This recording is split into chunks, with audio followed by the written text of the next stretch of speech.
তো আন্ডারপাসের মধ্যে দিয়ে যাচ্ছি, আর এই যে গাড়িটা উপরে যাচ্ছে, নিচেও আসতেছে, সিগন্যাল লাফাচ্ছে। এখন আবার স্লপিং ডাউন হয়ে নিচে যাচ্ছি আমরা।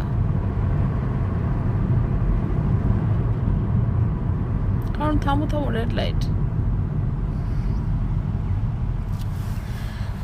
আসলে ব্রিটিশ কলাম্বিয়া এত সুন্দর যে আমার চলতে চলতে প্রত্যেকটা সিনারি, প্রত্যেকটা ভিউজ শুধু ছবিগুলো ধরতে ইচ্ছা করে। আমি ইউটিউবে দেখছিলাম টার্কিশ এয়ারলাইন্সের ইঞ্জিনে আগুন ধরেছে, তারপর সেটা কি করে ম্যানেজ করছে। গাড়িতে বসে দেখছিলাম, কিন্তু সামনেই দেখলাম সেই পাহাড়টা ঢেকে গেছে সব দিক দিয়ে, চারপাশ থেকে মেঘ, পাহাড়টাই আর বোঝা যায় না যে মেঘ, মেঘের মধ্যেই যে উঁচু ডার্ক ট্রায়াঙ্গুলার এরিয়া, এটা হচ্ছে পাহাড়।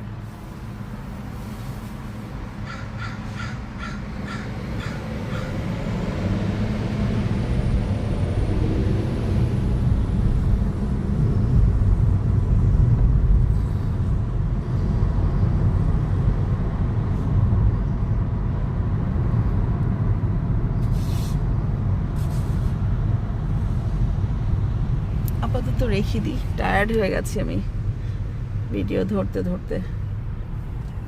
এখানে আবার পাহাড়ের সাইডে হচ্ছে উঁচু উঁচু সব বিল্ডিং,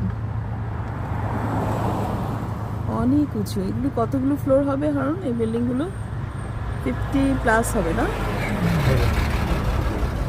50+ হবে বিল্ডিংগুলোর হাইট।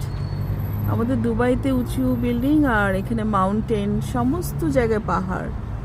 সেটার কেটে কেটে উঁচু বিল্ডিংয়ের মধ্যে কিন্তু অনেক ডিফারেন্স আছে।